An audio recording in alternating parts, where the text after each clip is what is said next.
I know Christianity is not a violent death cult, unlike some we could name. Well, not anymore anyway. But it certainly does some strange things to people's minds. Like the idiot from West Virginia who died recently from a rattlesnake bite because he thought Jesus wanted him to handle serpents. He got the idea of handling poisonous snakes from his father. Guess what happened to his father? Stupid or insane? You decide. Although I think a strong case could be made for both.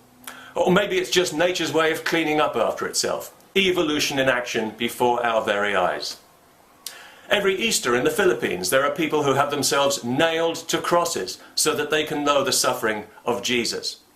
Well, I reckon if Jesus is up there looking down at those people on their crosses, or at the people with rattlesnakes, he'll still be suffering.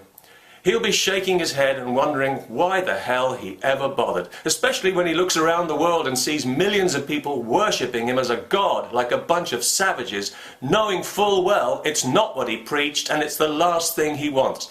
He must tear his hair in frustration every time some imbecile prays to the graven idol of his crucified image like some juju doll.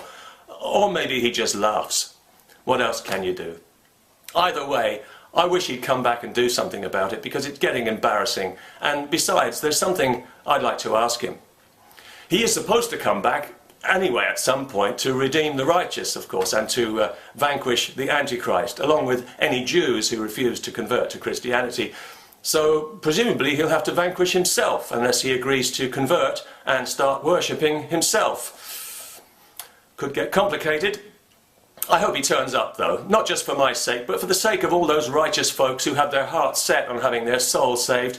They'll be so disappointed if he doesn't make it, especially when they start thinking about all that money they've been tithing into the bank accounts of the multimillionaires who run Christianity. That might be almost enough to make a person lose faith and put down their rattlesnake. And also, of course, if he doesn't turn up, it'll mean that the last 2,000 years of brutal, superstitious Christian persecution were all for nothing. And what a shame it would be to waste all that self-destructive misery and guilt. After all, it's helped to make us who we are. I wonder how Jesus will arrive. Do you think he'll come in a style befitting his glorious majesty, bursting through the clouds in a fiery chariot, slaughtering unbelievers and heretics, scything them down like ripe corn, as many believers hope and pray? Or will he come on the bus? The short answer is we just don't know. Even after centuries of abstruse and pointless speculation, it remains one of the great theological mysteries. One thing is for sure, though, if he turns up, he'll be very popular. I wouldn't mind betting he'll be so popular he'll have to ride around inside a bulletproof glass box surrounded by bodyguards. 12 of them, I reckon.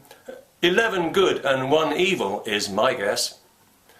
What I'd like to know is how we're supposed to recognize Jesus when he arrives, because nobody actually knows what he looks like. Everyone seems to have created him in their own image, so that if you put all the different versions of Jesus together, you'll end up with some kind of Middle Eastern, Oriental, Anglo-Saxon, blue-eyed black man.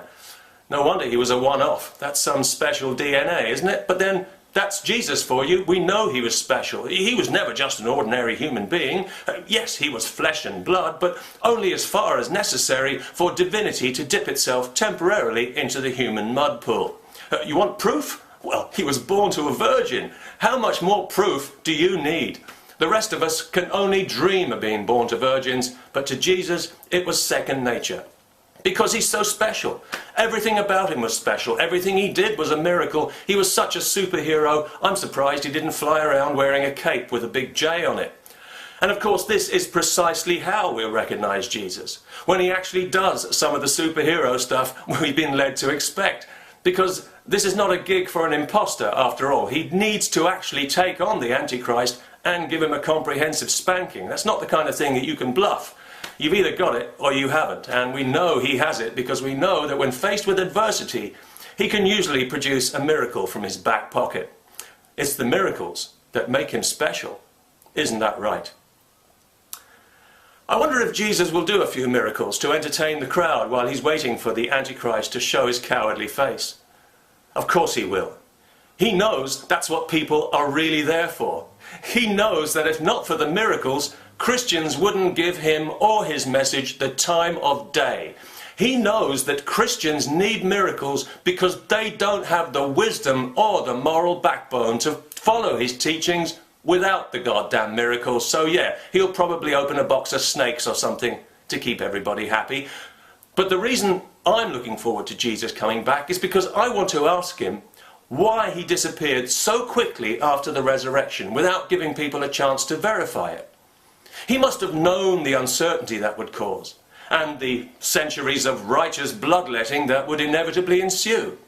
Which makes me wonder just how divine and godly this character really was. After all, he wasn't so shy about all the other miracles, was he? When it came to walking on water or feeding a multitude, it was look at me, the Lamb of God is in the house. Yet his final and greatest miracle, the only miracle that really matters, is the one miracle that nobody saw. Am I the only one who smells a rat here? Rising from the dead and ascending bodily into heaven. Such a momentous event, surely that should have been a special occasion, witnessed by at least a multitude. That's got to be minimum. Yet what happens? He disappears like a fugitive, like a thief in the night, skulking away as if he's got something to hide. Well, I think it stinks. And doubly so because it's been the direct cause of so much persecution and misery on this planet for the last 2,000 years. All of it unnecessary and all of it his fault. So this is why I'm looking forward to his imminent and glorious return, because I would like to buttonhole Jesus and ask him directly if he's really working for Satan, just to see what he says.